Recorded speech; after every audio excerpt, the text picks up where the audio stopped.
अनुप्रिया बहन जिंदाबाद जिंदाबाद जिंदाबाद। प्रीतम राय।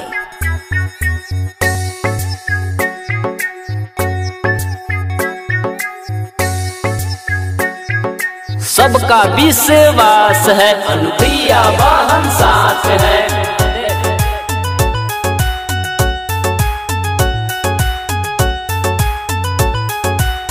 घड़ी घड़ी जाना है, बातें बताना है, अपना दौल को आगे बढ़ाना है।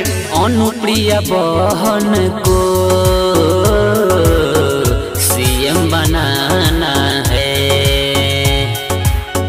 अनुप्रिया बहन को सीएम बनाना है।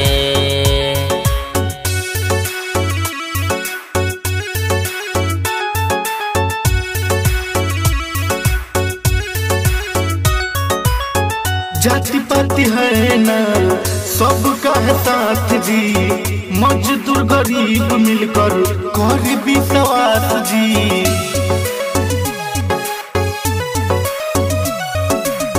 जाति पाति है नहीं सबका है साथ जी, गरीब मजदूर मिलकर करे विश्वास जी। जन जन को जगाना है,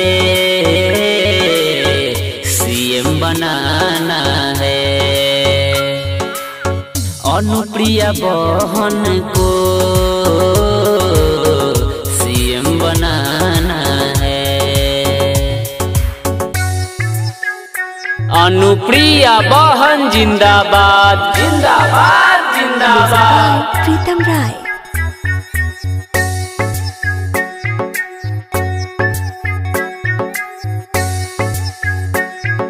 सबका विश्वास है अनुप्रिया बहन साथ है।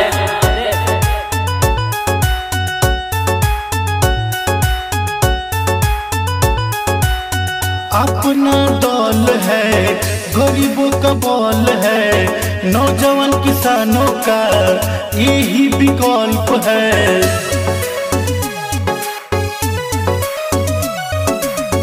अपना दौल है, गरीबों का बौल है, नौजवान किसानों का यही विकल्प है। सोए को जगाना है, विजयी बनाना है। अनुप्रिया बहन को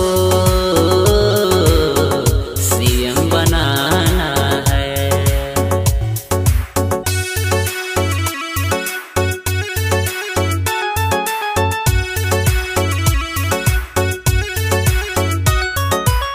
सोनीलाल पटेल जी को सपनों को सजाना है, पिछड़े दलित लोग को सम्मान दिलाना है।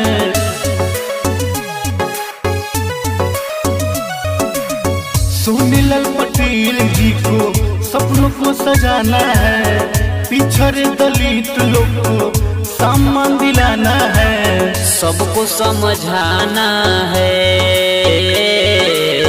विश्वास दिलाना है। अनुप्रिया बहन को